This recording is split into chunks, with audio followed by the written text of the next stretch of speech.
베트남은 작년부터 심화된 경기 침체로 인해 많은 어려움을 겪고 있어 한국에게 많은 의존을 하고 있습니다. 베트남은 그간의 무례를 사죄하며 한국에게 경제적인 원조를 요청했습니다. 여러 방면으로 도움을 받고 있지만 최근 가장 이슈가 된 것이 바로 참치 통조림입니다. 올해 2023년 1월에서 7월까지 베트남은 한국에 700만 달러 이상의 참치를 수출했는데 이는 전년 동기 대비 2.5배나 증가한 수치입니다. 우리나라는 자국민이 먹는 음식을 가지고 선의만으로 거래를 할 수 없다고 말했습니다. 그 과정에서 베트남 고위 관계자는 우리나라에게 품질 보장과 더불어 만약 문제가 생길 시 어떤 방식으로든 대한민국이 원하는 방향으로 보상을 하겠다고 약속했습니다. 우리나라가 제시한 여러 조건 중 하나는 현재 베트남의 상황으로는 한 번에 감당하기 어려운 엄청난 금액의 위약금을 청구하겠다고 했고 베트남은 이를 받아들였습니다. 베트남의 입장에서는 우리나라의 제안이 부담스러울 수 있었지만 세계적인 시장인 미국을 비롯해 일본, 캐나다 등의 주요 국가에서 점점 수출이 하락하고 있는 현재 상황에서 도움을 요청하는 손을 거절하지 않은 우리나라에게 거듭 감사를 표하며 계약을 체결했습니다.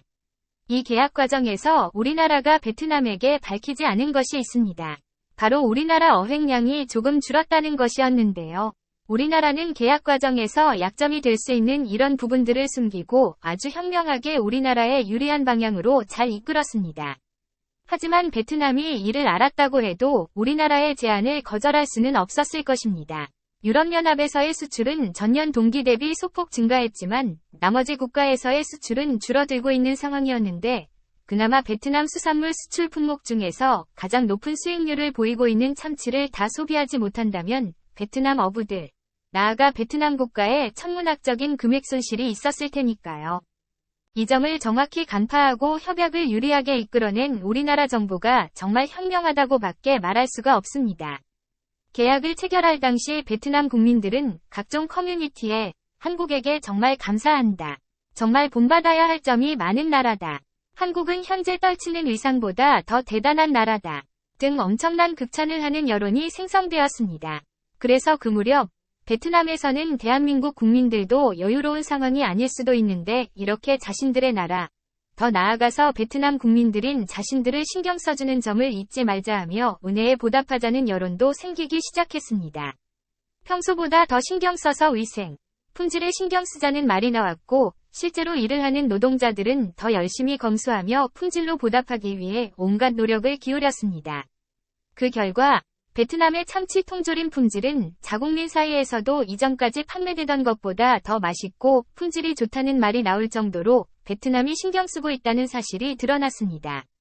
베트남 수산물 수출협회 VASP 외 관계자 딘티팜은 우리 국민들도 한국에게 정말 감사해하고 있다. 올해 상반기까지의 결과가 그것을 증명한다.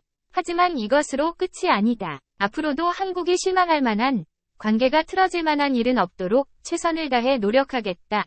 라고 했고 덧붙여 여태까지 잘해왔던 만큼 앞으로가 더 중요하다며 본인에게 주어진 막중한 책임감을 표현하며 감사의 인사를 전했습니다. 작년부터 심화된 경기 침체가 올해 더 심해지고 있는 베트남으로서는 우리나라에 더 의지할 수밖에 없는 상황이 만들어졌으며 특히 경기 침체 문제만이 아닌 2023년 올 여름 폭우로 인한 피해가 심각해지면서 베트남 자국 내에서는 점점 여러 가지 우려의 목소리가 나오고 있습니다. 누가 우리 베트남을 도와줄 수 있을 것인가? 앞으로의 삶이 막막하다. 올해 여름은 정말 더웠다. 다른 나라도 많은 피해를 입은 것을 알고 있다. 그런데 어느 나라가 우리 베트남을 도와줄 수 있을 것인가? 베트남 국민들로서는 당연히 자연스럽게 들 수밖에 없는 생각이었습니다. 사태의 심각성을 인지하고 있는 베트남 정부로서는 신뢰를 무릅쓰고 대한민국을 비롯한 여러 나라에 국제협약을 요청하며 발빠르게 대처하려 했지만 현재까지 생각만큼 효과가 나타나고 있지는 않은 상황입니다. 말이 협약이지 실질적인 의미는 원조나 다름없었으니까요. 대한민국 정부로서도 작년과 달리 선뜻 진행할 수 없다는 뜻을 내비치자 베트남 정부는 이에 실망하지 않고 오히려 대한민국을 이해한다는 입장을 밝혔습니다. 베트남 국민들에게서도 대한민국을 이해한다는 하나된 목소리가 나오고 있습니다. 아직 현재 진행형인 상황이라 확실한 결정이 나지 않았지만 양국에 서로 도움이 되는 결과가 있길 바라며 이번 영상을 마치겠습니다.